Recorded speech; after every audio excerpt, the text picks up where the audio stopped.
Please stand for the presentation of the colors.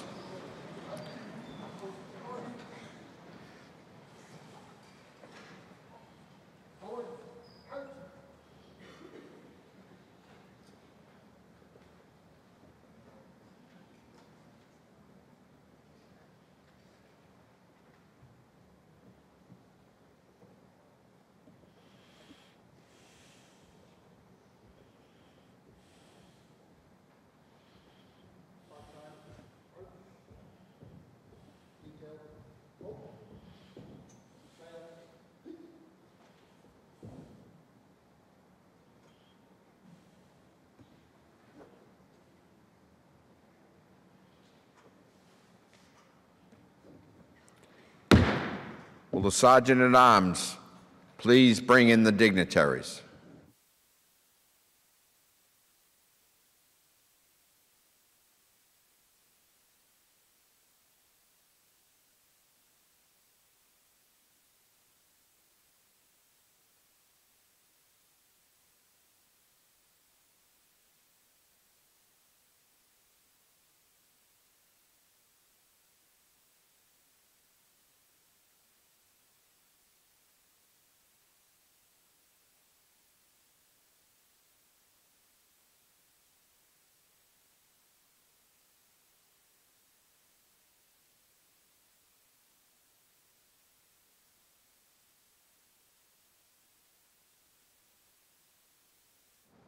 I would like to welcome the dignitaries, and I would ask the Sergeant-at-Arms to bring them into the chamber.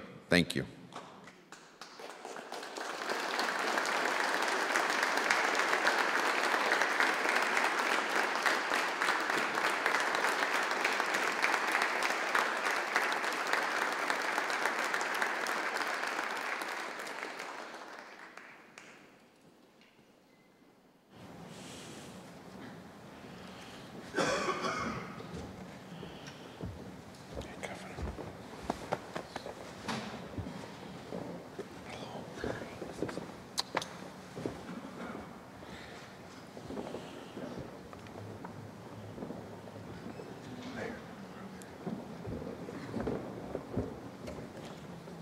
The audience will remain standing for the Pledge of Allegiance.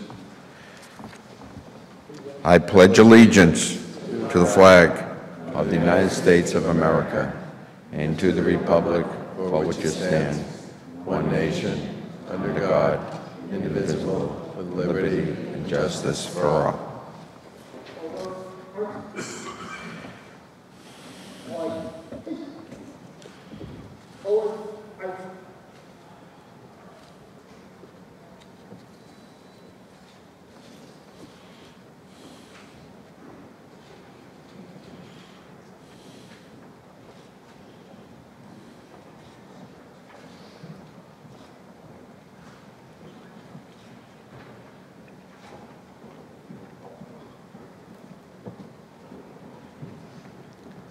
The audience may be seated, please.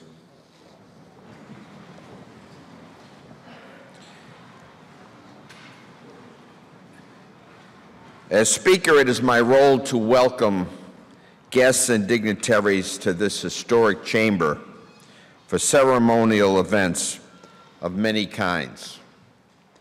Of all those events, this is probably the most emotional. It is now one of the rites of fall. As the air begins to become crisp, I begin to think about it. Maybe it's better to say, to feel it. It's a sense of anticipation mixed with sadness and duty. I am immensely humbled to welcome each and every one of you to the House for this solemn remembrance.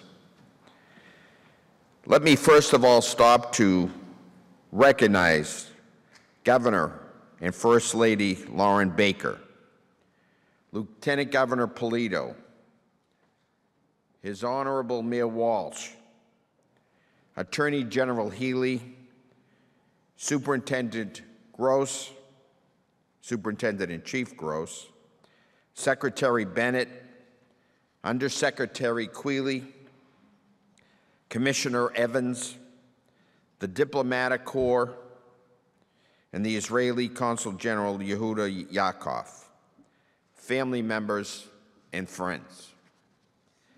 This is the 9th time you have convened here at the State House since I've been Speaker.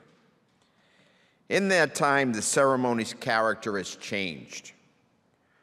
Over time, more resilience has taken its place aside tremendous grief. Your resilience.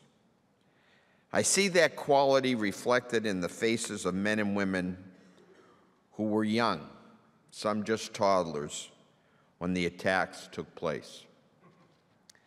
I see it reflected in the marathon bombing families who often come to this commemoration, who have formed bonds with the 9/11 families.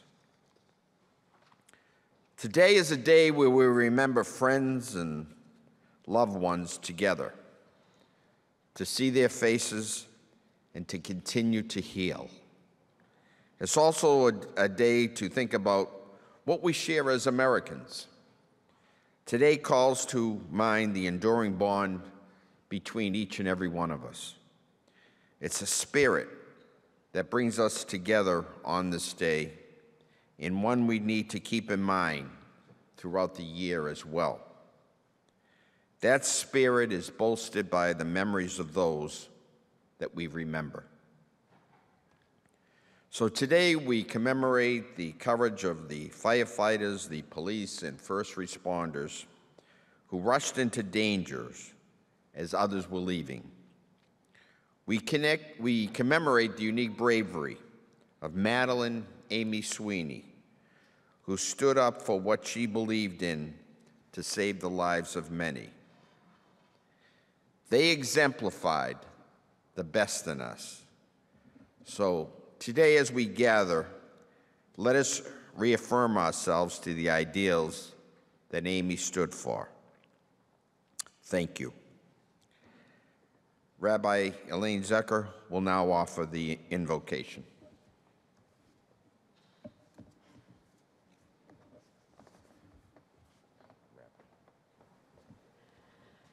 I invite you to rise. Eternal presence of the universe, how shall we count on this day? We can never fathom a quantity of anguish. There is no set amount to our mourning. So how shall we count the lives and the love that is so prevalent? We count by one, as the poet has taught us. One life, one life, one life, one life. Because each time is the first time that life has been taken. For these past 16 years, O God, we have been counting. 1, 1, 1. Because of each person, each soul, each individual, separate and different, special and unique, every one of them whose lives were cut short. And also those members of their families left behind, also each one of them separate and different, special and unique. So when you created the world, O God, out of a vast emptiness of chaos and darkness, and breathed life and light into the world and humanity, your light entered everything. A spark of you, a divine light, animated every soul. And so we understand on this day that each person's light continues to shine, to bring a spark of the divine, of your divinity, into these dark places and the darkness that casts a shadow on this day of remembrance. Oh God, your light is embodied in righteousness, true truth, integrity, justice, and grace in every person they left behind to carry on with their legacy. For all of us here and across the great nation, we take your light as a source of strength and courage, and we hearken to the words of your prophet Isaiah. Arise, shine, for your light has dawned. The presence of the Eternal has shone upon you. Behold, darkness shall cover the earth, and thick clouds the peoples. But upon you the divine will shine, and the divine presence be seen over you. Nations shall walk by your light, rulers by your shining radiance.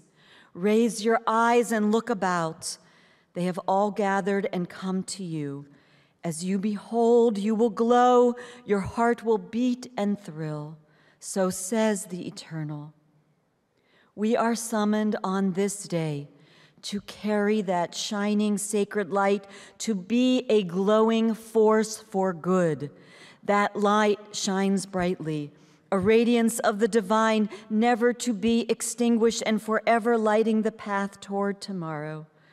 God bless us all, and the light of each one we remember, may it continue to shine on us and all the world, now and into eternity.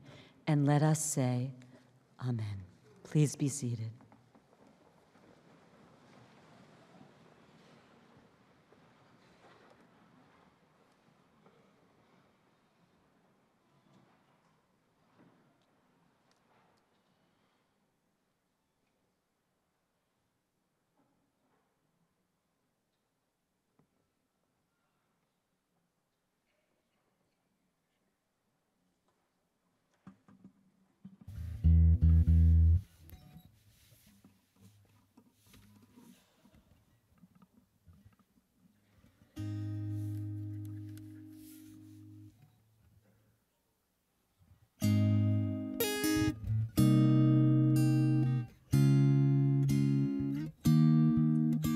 I was walking home from school on a cold winter day.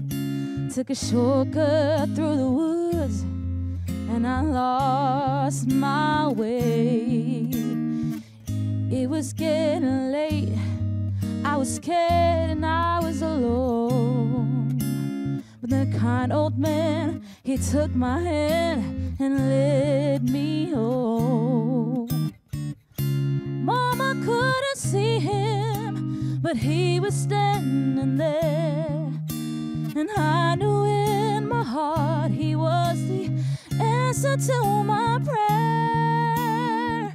Oh, I believe there are angels among us, sent down to us from somewhere up above. They come to you and me in our darkest hours to show us how to live and teach us how to give and guide us with the light of love.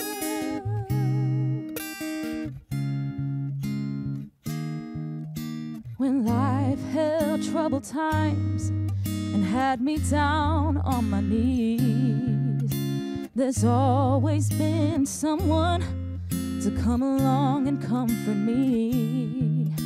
A kind word from a stranger to lend a helping hand.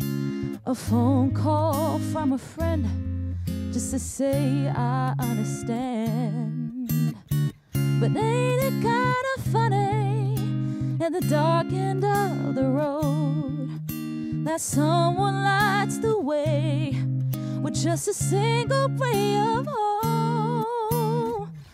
I believe there are angels among us, sent down to us from somewhere up above. They come to you and me in our darkest hours to show us how to live and teach us how to give and guide us with the light of love.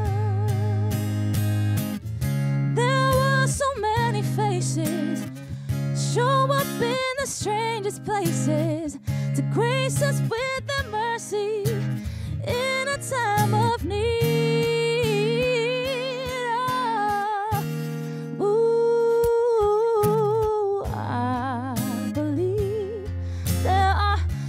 angels among us, sent down to us from somewhere up above. They come to you and me in our darkest hours to teach us how to live and show us how to give and guide us with the light of love and guide us with the light of love.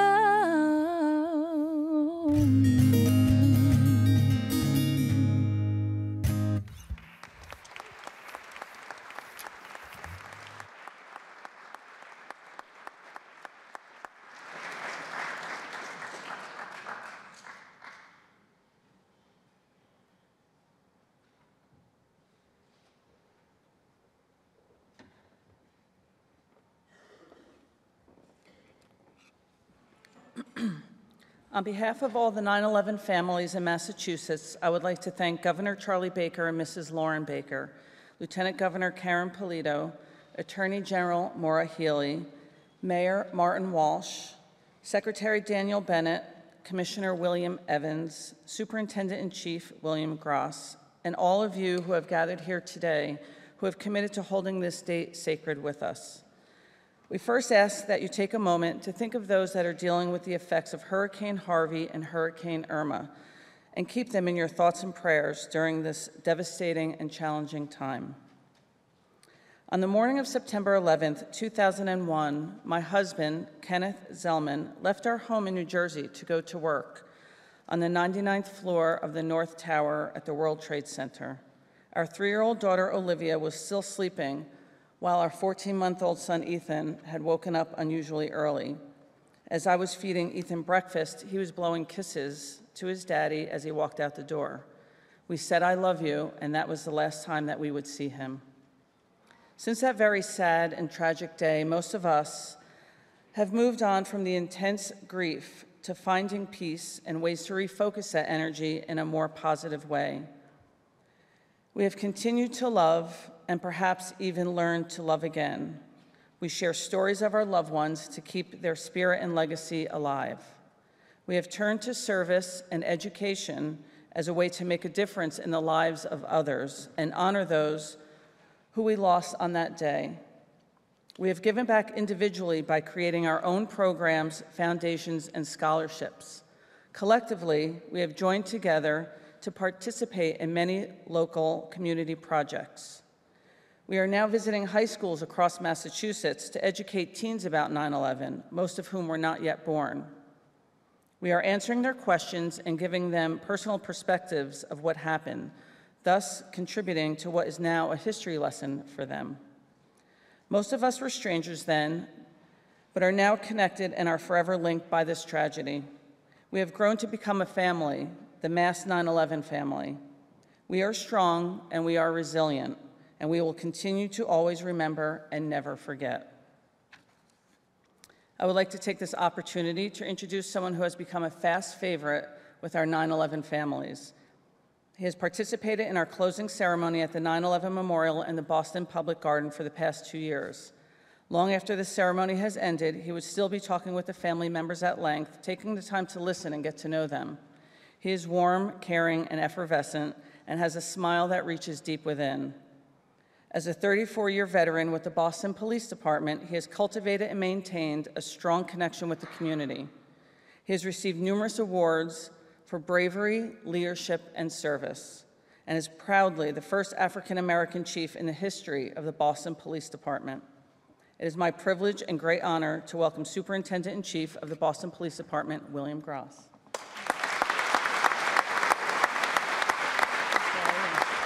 Thank you.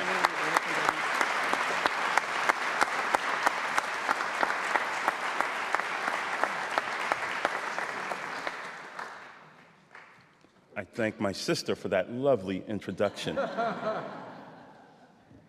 Help bolster my confidence now. Good morning, everyone. Good morning. It is an esteemed honor to be here today as we remember our loved ones. It's an esteemed honor to be here today with the governor and the first lady, the lieutenant governor, our great mayor, the secretary, undersecretary, and whose house is this? Speaker of the House. And our great attorney general. You know, one thing about the aforementioned, as well as my brothers and sisters of the first responders, we are very honored and proud to serve our constituents and the best constituency in this great nation, and that is you of the Commonwealth. It's an honor to do so. Again, the theme today is honor, care, respect, and love. Our great families that have paid the ultimate sacrifice, their loved ones that were victims of a cowardly attack. 4 coordinated attacks, September 11th, 2001. Our great nation isn't afraid to meet anybody, anywhere, whether it be in the air, the sea, or the land. But unfortunately, cowards don't work that way. They won't meet us on the battlefield. They commit cowardly acts that affect we, the citizens of the United States, as well as our loved ones. Just a few moments ago, in the Speaker's chambers, I had the distinct honor to speak with the Lieutenant Governor and Attorney General. And we were having a discussion about what were you doing that day? Where were you on September 11th in 2001? I'm sure we each have separate memories that are just etched in our being. For me, I was a proud member of the Boston Police Department, the first police department in the nation. And I can tell you, I was angry that day that cowards would attack our great nation. Again, as I alluded to earlier, we'll meet you anytime and anywhere, but they committed cowardly acts. But here's one thing they probably couldn't fathom, didn't factor in, probably didn't even think about, is that you can never, ever break our great nation. You can't do it. You never could. We've been the first and greatest nation in the world for a long time, for hundreds of years, because this great nation includes everybody. And I'm not trying to be political in my next statement. No walls, no barriers will ever keep our nation from growing. It's an all-inclusive nation. That's why we're here today. Look around. This reflects our great nation. Why we're here today, to pay respect and honor to the members of our great nation that have paid the ultimate sacrifice. Again, the terrorists, they didn't factor that in, that you cannot break us. Our great rabbi and my brethren of the clergy, I'm not trying to take your job, but I'm going to preach for a moment. Folks, we all know through our religious teachings that the body may go away, but you can never break the spirit. The body may go away, but the spirit remains. That's why we say the spirit of Massachusetts, where everything began, here. That spirit is what makes our nation, not the weapons, not the politics, not the haters, the terrorists. We make this nation. It's our spirit and our resolve and how we represent our house. They didn't factor that in because they can't. They are not of the same ilk as us, and especially not of the same ilk of our loved ones who paid the ultimate sacrifice. We have a duty as well. We have a duty and an obligation as the citizens of the Commonwealth, as members of this great nation. We have the duty and obligation to preserve that spirit. We have the duty and obligation to pass that on and pass it forward to our future, some of whom are in this room, our youngsters, our children, our nieces, our nephews, our grandchildren, the young leaders of today. This is our job to pass that forward. This is why I'm so proud of everyone that's here today, everyone that's across our great nation today, celebrating a day of remembrance, because we're showing people something. We're showing people that America cannot be defeated. And we're showing people that we are setting that in the minds of our future leaders as well. Never be defeated, never give up, and we never surrender. Again, I am so proud to be here in this house to say words to these families.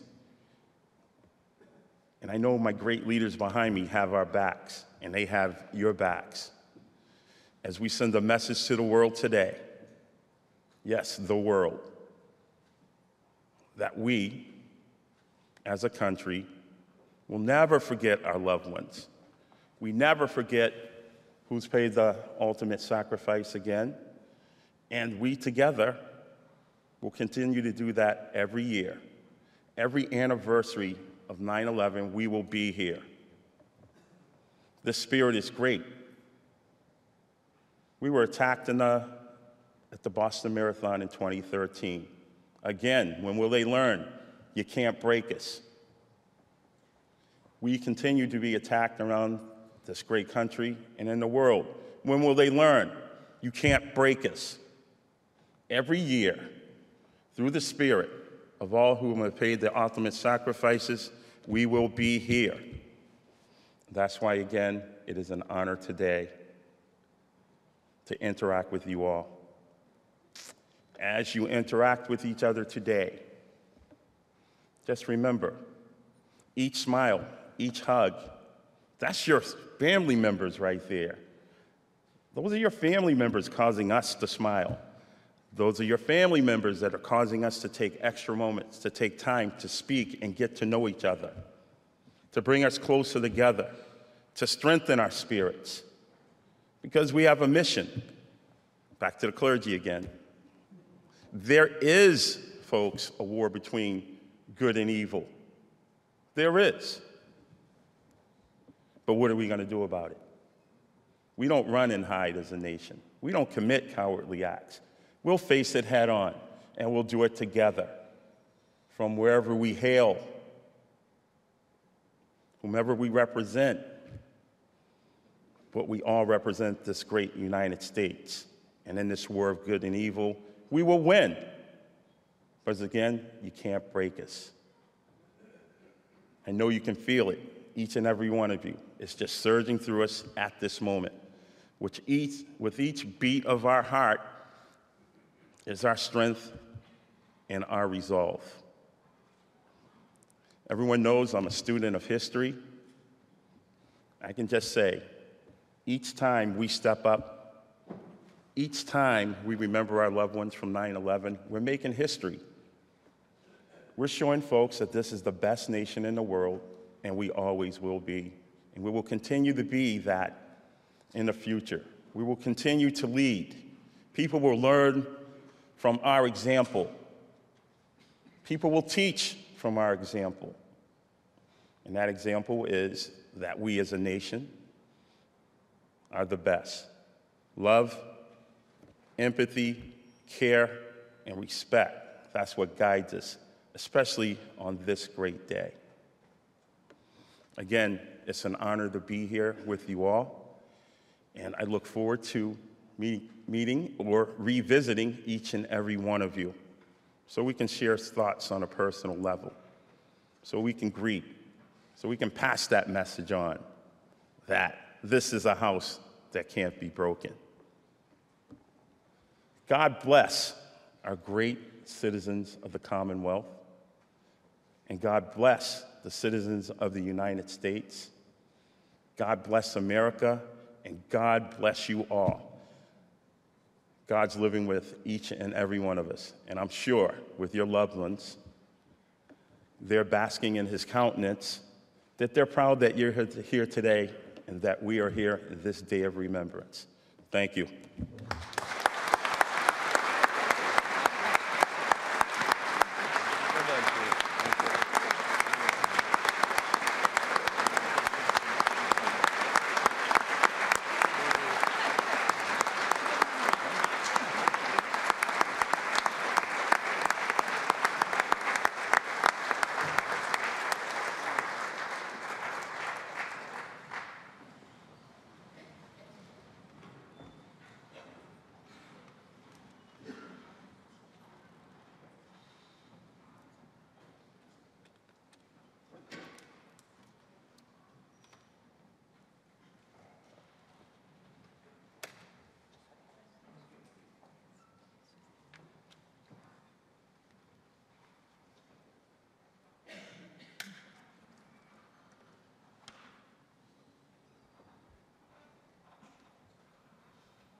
Just yesterday morning, they let me know you were gone. Suzanne, the plans they made put an end to you. Woke up this morning and I wrote down this song. I just can't remember who to send it to. I've seen fire and I've seen rain. I've seen sunny days I thought would never end. I've seen lonely times when I could not find a friend, but I always thought that I'd see you again.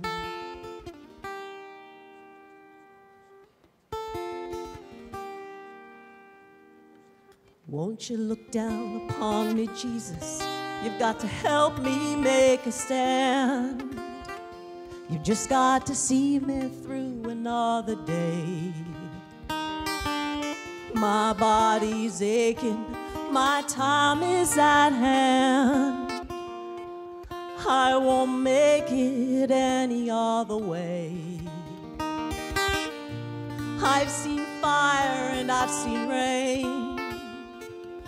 I've seen sunny days I thought would never end. I've seen lonely times when I could not find a friend, but I always thought that I'd see you again.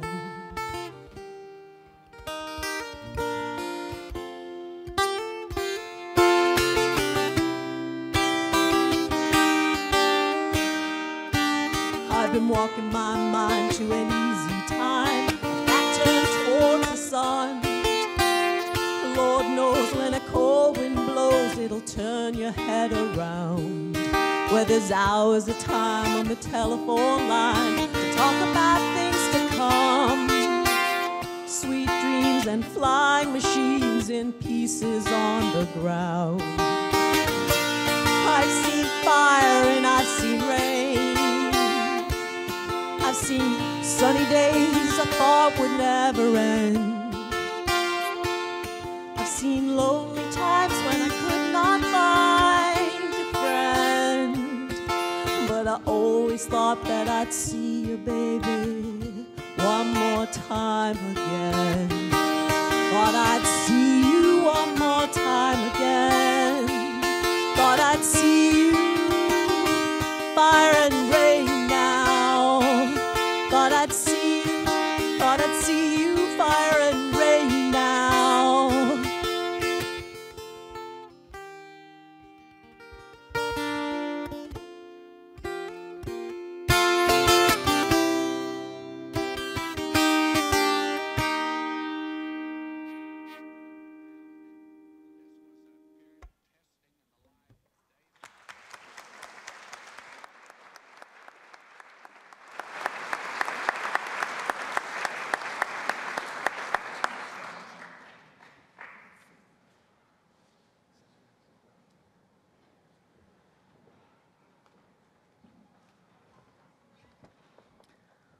We now ask that you please turn your attention to the screens for the photo montage of our loved ones.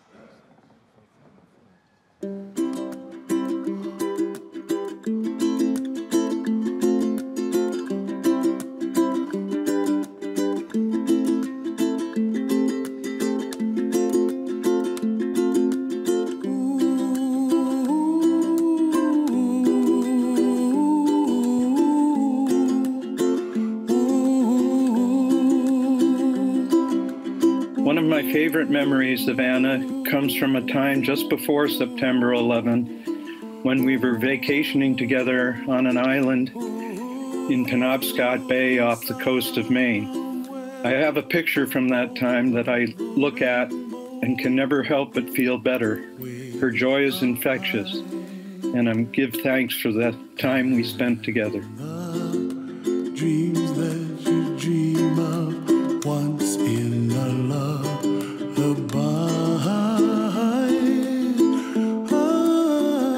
Oh, somewhere over the rainbow. I can really say that she was my best friend. particularly as we were older. And because she'd known me for so long, she really was my touchstone. I think that's the thing I miss the most. Come true. Someday you wish upon a star, wake up where the clouds are far behind me, where trouble melts like lemon drops, high above the chimney top. That's where you find. On a Saturday morning, he would get up and he would ask the kids, just give me time to have my coffee and read the Globe, and then I'm all yours. And they'd play a game called Push Daddy Off the Couch, and he'd be laying on the couch, and all three of them would pile on him and see what they could do about getting him off the couch. And it became a game that they played on a regular basis, and the laughter in the house would just be unbelievable. And that's one thing I noticed after Jeff died, was that I missed the most, was the laughter that he caused.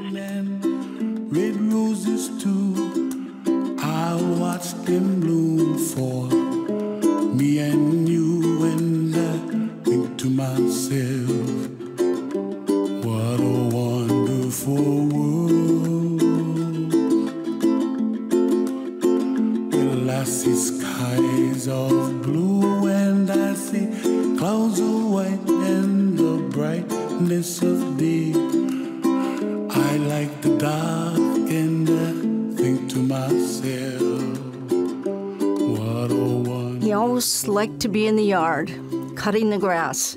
Good old Italian, he loved to cut the grass, take care of the garden, and have vegetables. Not me. That was his job. Faces of people passing by, I see friends shaking hands, singing, how do you do?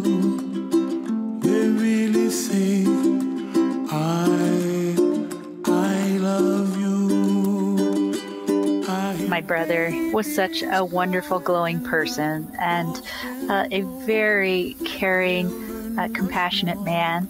He was volunteering with organizations like the Corporate Angel Network that flew cancer patients to treatment for free on corporate jets.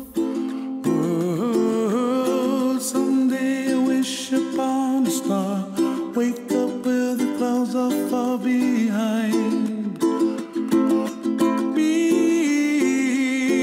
where trouble melts like a lemon drops, high above the chimney top. That's where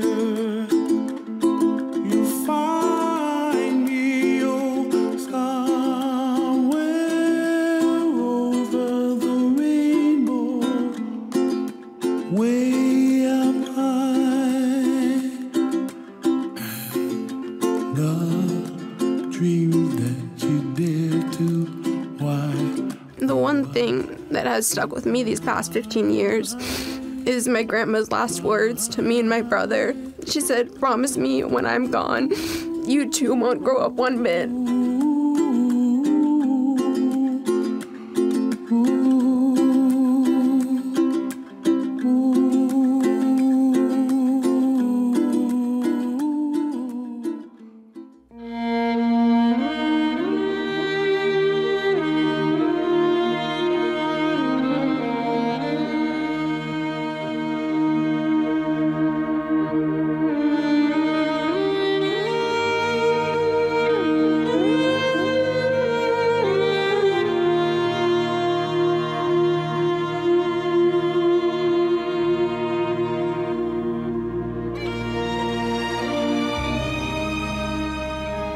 months before she died, I had given birth to my daughter, and everyone thought that she was going to be a boy. So when I had a girl, people were ecstatic, and my mom was just super, super excited because she finally got to shop for a little girl.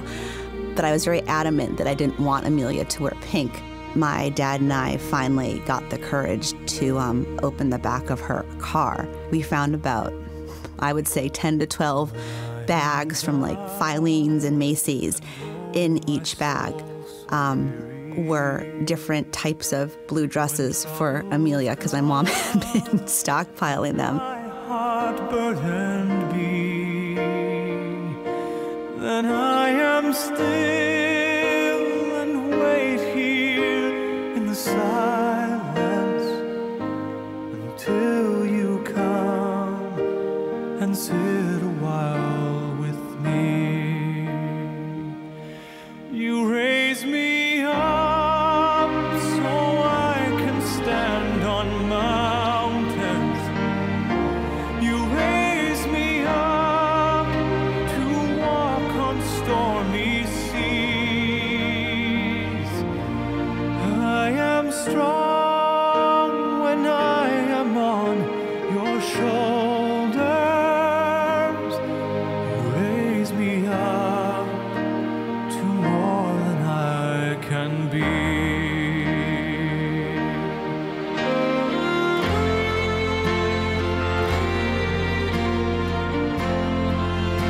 My husband Joseph was very engaging and charismatic.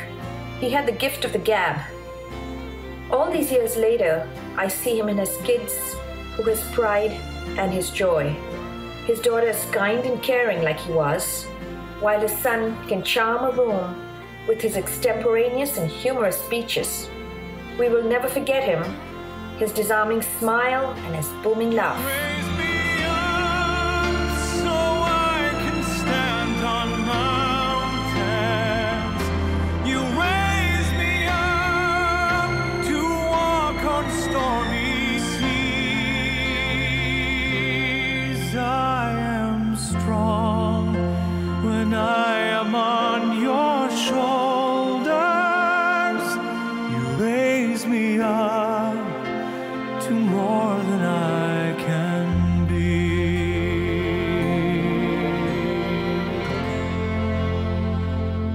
You raise me up so I can stand on mountains. You raise me up to walk on stormy seas. I am strong when I am on your shoulders. Raise me up. Our family and friends used to joke and ask if our father was a pilot dressed up as a farmer or a farmer dressed up as a pilot. He had his two loves, farming and flying. Above all else, he loved his girls, our mother and my two sisters, Laura and Caroline. We think about him all the time. We talk about him and share his stories and keep his photographs around our homes so that he's always with us. He was taken from us, but the memory and legacy he left is stronger than ever. He is never far from our hearts. I can be.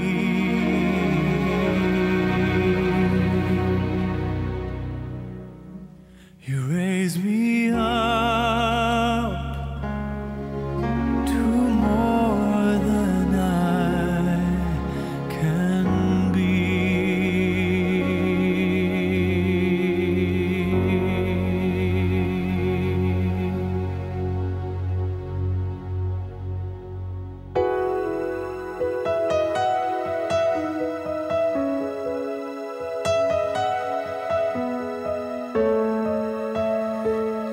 My brother was the person whose advice I listened to most because he had gone through it all and I trusted him.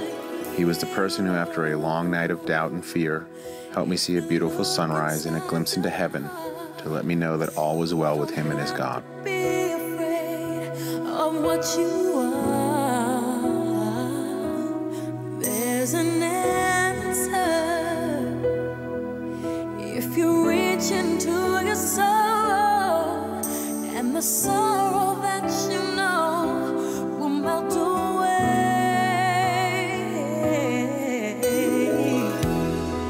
And then a hero comes along with the strength to carry on. He traded in his snowboard for Bruno Magli's shoes and his Jerry Garcia shirt for a Brooks Brothers suit. Matthew's smile was electric, and it was the first thing everyone noticed when they met him. Be strong, and you'll finally see the truth that a hero lies in you.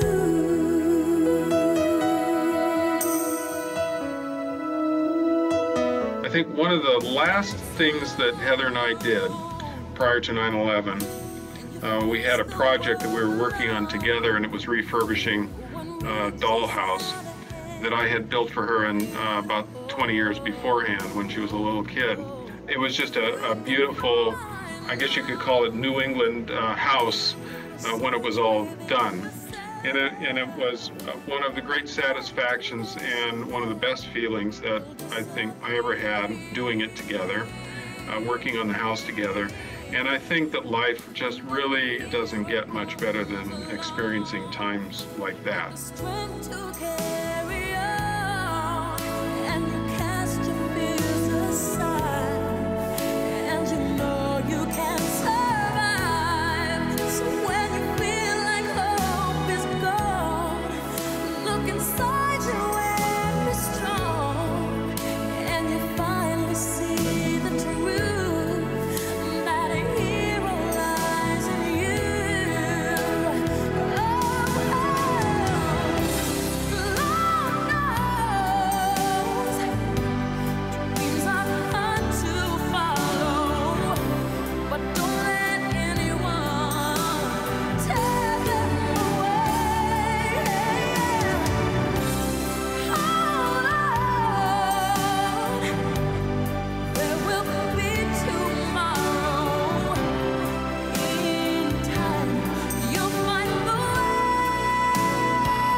Summer after 9/11, we noticed that my aunt was sending butterflies, and we were able to notice this because our backyard was filled with hundreds of them, and only black and yellow butterflies.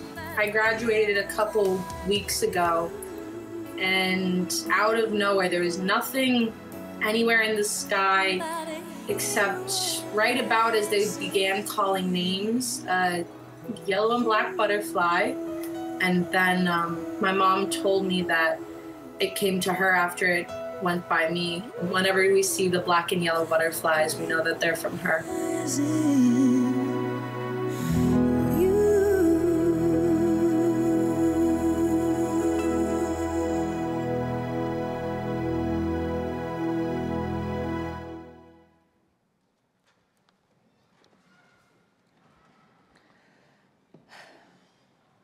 Every year we come together to honor and present the Madeline Amy Sweeney Civilian Bravery Award to a local hero. At this time, it is my pleasure to welcome Jackie Sweeney, Amy's sister-in-law, to the rostrum to share a special poem.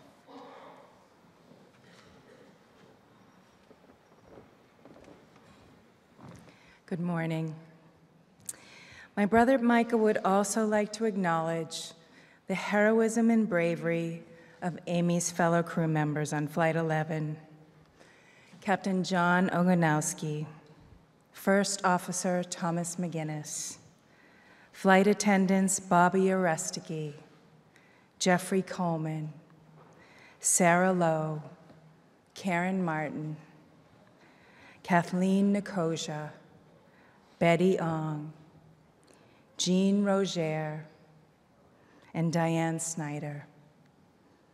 The crew acted as a team, looking after each other and caring for their passengers.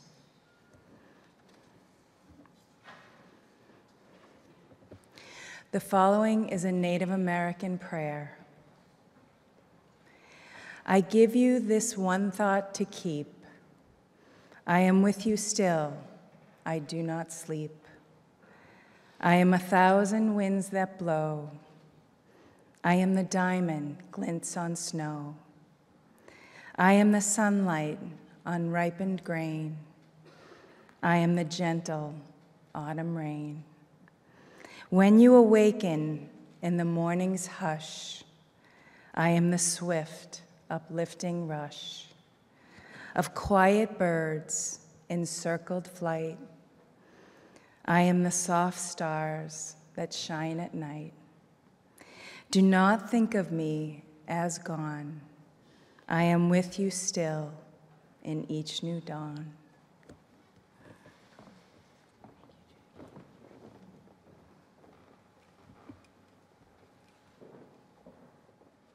Thank you very much, Jackie. I would now like to welcome Lieutenant Governor Karen Polito.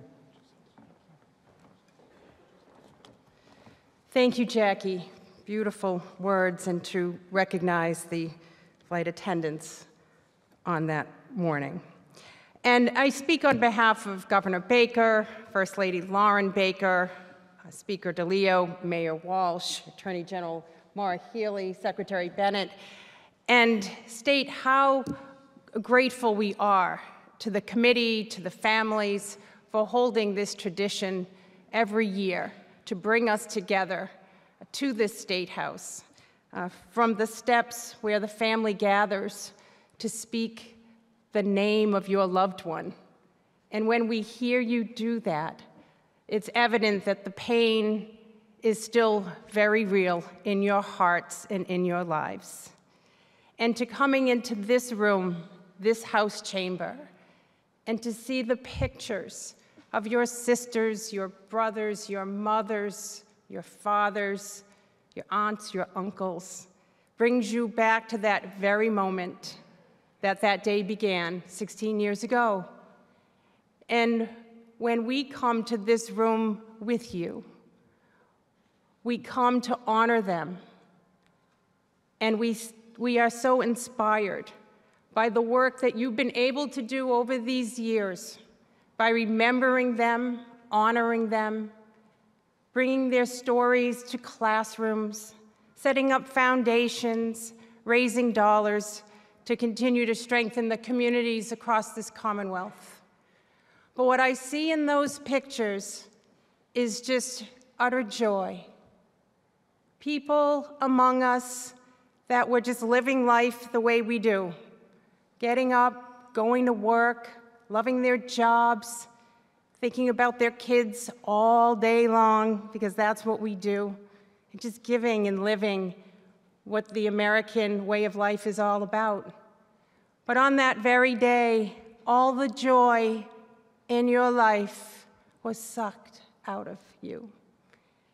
And as much as Superintendent Chief Gross said, we cannot take them back to us, but what we can do is honor who they are by living our lives the way they would expect us to do. I want to state clearly that it's been such an honor to get to know the Sweeney family. Jack and Anna, there's no doubt in my mind that your mother would be very proud of you. I want to thank the superintendent for his words today. He is just one walking hug, and a hug that we certainly enjoy having around us today. And as he wears the uniform so proudly, he represents the men and the women who wear the uniform and get up and go to their jobs to protect and serve us in this Commonwealth. And he reminds us of the men and women on 9/11 who responded in the way that they do to try to save lives and bring order to the world that was so upside down on that day and continues to be so in many ways. And as we gather now 16 years later, we remember, and as the poems read today, we will always remember, and we will continue to remember what individuals did on that day to try to take something so chaotic and so terrible and to make it right. And that's why we are honored to be able to celebrate one of those individuals, Madeline Amy Sweeney, as you refer to her as Amy, and the character and bravery that her actions embodied. Amy, as you know, was an American Airlines flight attendant, a job of 14 years that she loved, from Acton, Massachusetts. And she was working on that Flight 11 on that fateful day when the first plane was hijacked and flowed into the World Trade Center towers. And today, as we say those words, it's still shocking to all of us that that even happened in the history of our country. And prior to that moment, though, Amy conveyed critical information about the 5 hijackers to the ground crew, including physical descriptions, seating assignments, and their actions aboard as the plane approached New York. That took an extraordinary, calm, level-headed, well-reasoned thinking person to do that. And the information was invaluable in the aftermath to follow and investigations of the tragic events that took place, that took almost 3,000 lives. And it is for Amy's selfless, heroic actions and the memory of all those lost on September 11th, 2001, that a special award was established by our Massachusetts state legislature. There's a law on our books that is directing all of us to honor Amy and all of those on 9/11. And they created this in 2002 in her name for civilian bravery to be presented always on this day. And there are certain things that the committee needs to think of when choosing who to award this special honor to. And these are the things that they take into consideration: extraordinary courage, bravery, and heroism. And a key phrase, without regard for their own safety, without regard for their own safety, and in an effort to save others.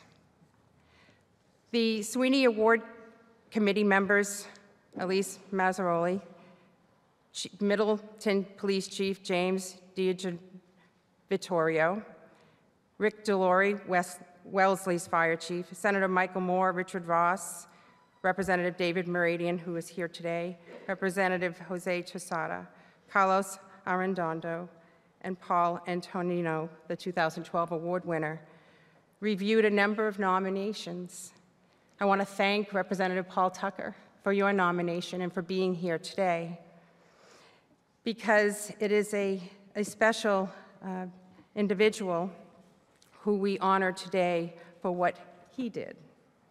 And it is with my honor on behalf of the committee and on behalf of the Sweeney family to announce that this individual, his name is Jaden Dancy.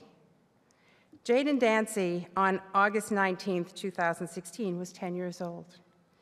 Of Salem, he was playing on the waterfront area of Palmer Cove on a playground when he saw a kayaker in the distance and in the water about 30 feet offshore. And the kayaker was in distress. He was laying over his kayak. And Jaden was with another woman, a little older, and they both went into the water, the woman at knee height, but Jaden continued to go further into the water. He went so far out it was obviously above his head, and he was able to grab hold of the man, and together was able to pull him into the shoreline where the woman was able to assist him at that point. Police, fire, and EMS arrived shortly thereafter, and despite life-saving medical intervention, the man succumbed to the medical episode, which had caused his accident. But Jaden responded without regard to himself to aid this man in an instant, without thinking, second-guessing, without calling for the older woman to come with him. He went, and he tried his very best to take a larger, older man into a place of safety. He was honored in front of his entire school, the Carleton Innovation School, in October for his heroic actions by the Salem Police and the Salem Fire Departments, along with local and state leaders, including Representative Tucker. He was also honored by the American Red Cross this past March in the category of selfless acts by youth heroes. And throughout this time, Jaden was so humble about his bravery, and his family and his community were incredibly proud of him. And in a conversation that I recently had with his mom, that's one thing that she kept saying about Jaden, how calm and humble and quiet he was about his work that day. Tragically, Jaden died in an accident on June 9th of this year when he crossed an active commuter rail line to retrieve his bicycle. The city of Salem and all who knew him, and strangers alike, mourned his loss, but we are comforted in some small measure by remembering his selfless and heroic act at Palmer Cove on that August day. And while he has passed on from this life, Jaden continues to serve as the role model he was in life to his fellow classmates and to all of us in this great Commonwealth of Massachusetts. It is an honor on behalf of the committee, on behalf of all of us and the Sweeney family, to recognize Michelle Dancy, his mother, who I'd like to have come forward to accept the award on behalf of her son. And you should also know that Michelle is a public servant in her own right, over 30 years, case manager at our Department of Mental Health. Please come forward, Michelle, and receive this award on behalf of your beautiful, heroic, and courageous son.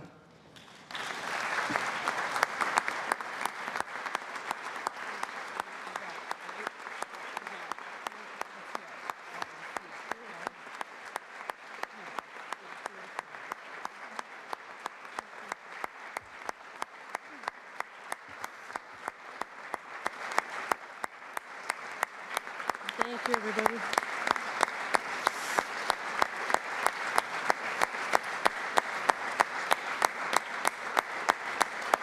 Thank you so much. I can't express how honored I am to accept the Madeline Amy Sweeney Award on behalf of my beloved son, Jaden. I know that Jaden is with all of us today in spirit. He is proud to be recognized for his bravery in such a special way. When Jaden instinctively jumped into the water that day, he never expected to be awarded for simply doing what he felt he had to do. He was very modest about his courageous act. Jaden was a compassionate, peace-loving boy. His friends described him as a hero and a gift from heaven who accepted everyone for who they are. It is so touching that such a young person was selected to receive this distinctive award. My hope is to find a way to help more young people in our community to be recognized for everyday acts of kindness. Thank you so much. And we will do that. And we will. Thank you. It's right there. Thank you. Beautiful. All right. Thank you so much.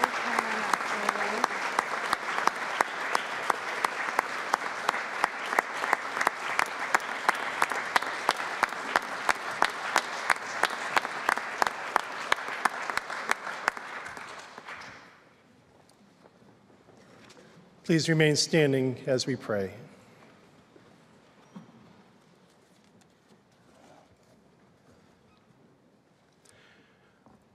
God of all peoples and of all nations, we humbly call out to you on this most sacred of days, as we commemorate those who are now eternally in your care, and as we hold dear in our hearts their families and friends who continue to mourn the loss of loved ones who perished because hate, terror, and evil took innocent lives and imparted sorrow upon grieving souls.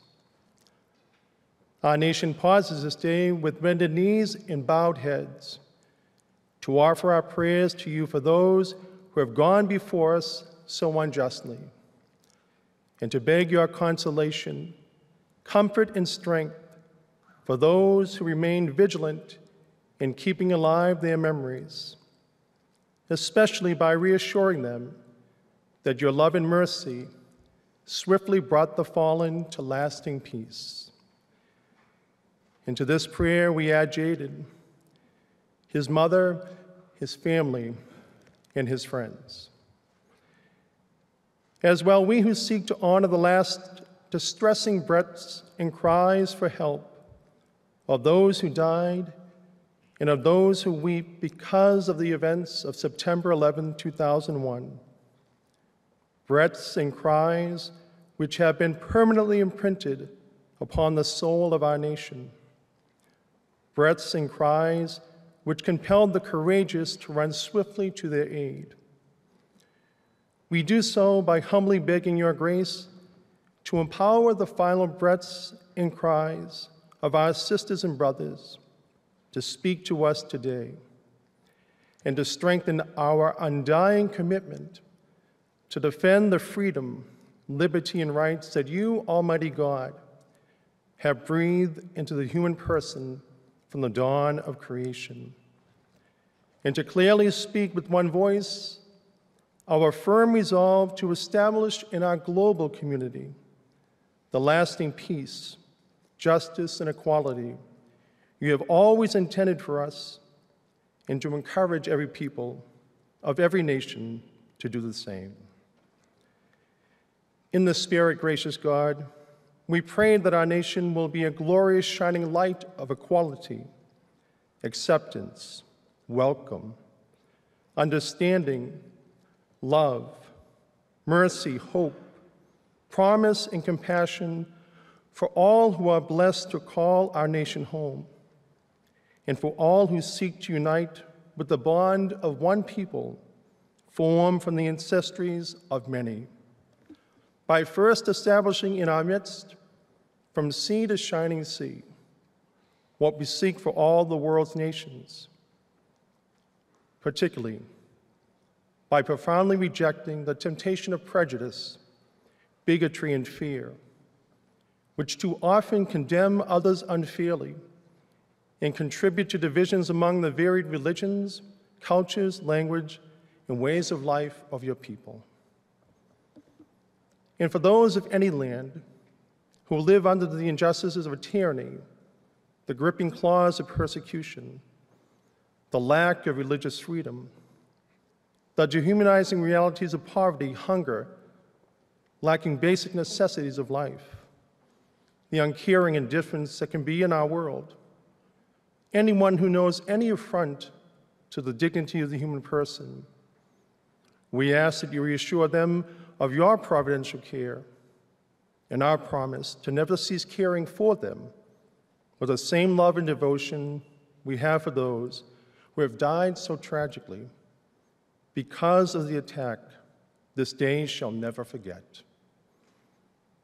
Finally, Lord of all, keep safe and protect from harm those who valiantly defend our freedoms, protect our lands, and serve the people of our country every day in cities and towns throughout our nation. Compel our national and local leaders to strive unselfishly for the welfare and common good of every person who lives under the banner of our freedom. And we pray particularly and especially today for those most in need. And we call out to you on behalf, our brothers and sisters who've known devastation from the hurricanes and all natural disasters. Help us to give them a share of the blessing, the generous portion of your aid and comfort you bestow upon us every day. For all these prayers and intentions, we call out through your holy name, Lord, forever and ever. Amen.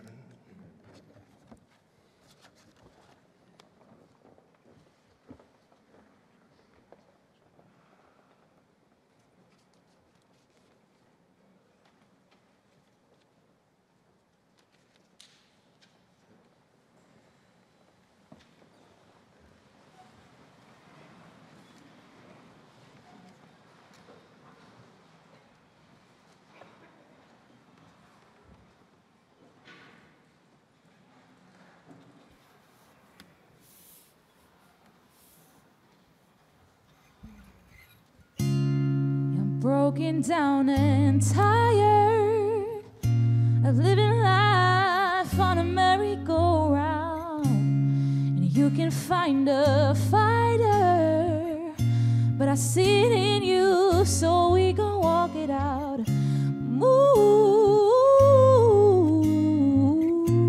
mountains, we gon' walk it out.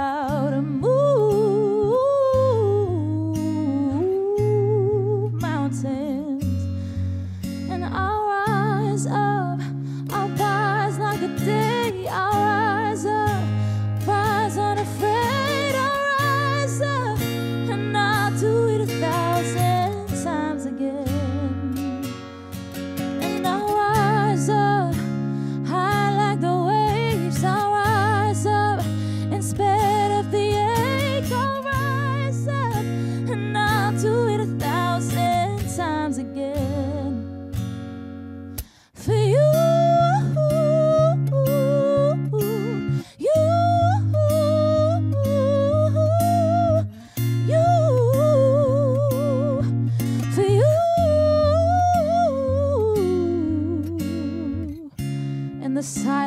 isn't quiet, and it feels like it's getting hard to breathe. And I know you feel like dying, but I promise you will take the world to its feet. Move mountains, we gon' walk it out. Move mountains, and we'll rise up, rise like the day. We'll rise up, rise unafraid. We'll rise up, and we'll do it 1,000 times again. We'll rise up, high like the waves. We'll rise up instead of the ache. We'll rise up, and we'll do it 1,000 times again. For you, for you, you, for you. All we need is hope, and for that we have each other, and for that we have each other, yeah. We will rise, and we'll rise, oh, we'll rise.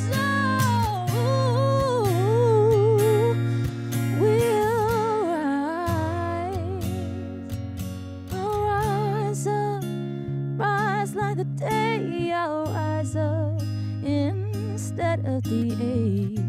I will rise 1,000 times again, and we'll rise up high like the waves. We'll rise up instead of the ache. We'll rise up, and we'll do it 1,000 times again.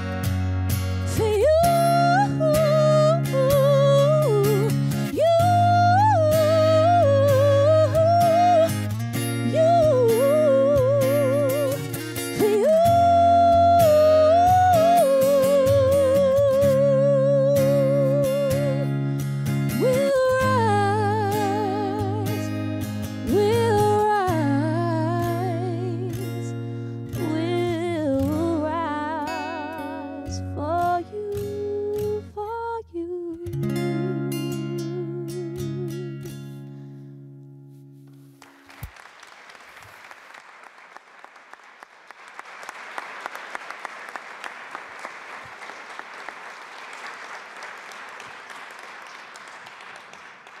Before we conclude today's program, I also would like to recognize some folks who I should have recognized a little bit earlier. We have Boston Fire Commissioner Joe Finn, Secretary of Veterans Affairs Urena. We have the Veterans the Commissioner from the City of Boston, Sterling. We also have with us Representatives Tucker, Wong, Meridian, Tom Walsh, David Nangle, Senator Ross, and Representative Donato here as well. This concludes our program. On behalf of the Massachusetts 9/11 families, we thank you for coming. As I stand at this rostrum and as I stand here each and every year and I look out and I can see some of the grief and the tears, I wish I could say in something or do something that could ease that pain. But in any case, I hope each of you will find some solace, comfort, and a renewed sense of spirit in each other's companies here today. And today, may we ask God to bless all those that we honor and remember here today. May we ask God to bless the Commonwealth of Massachusetts and the United States of America. Thank you very much.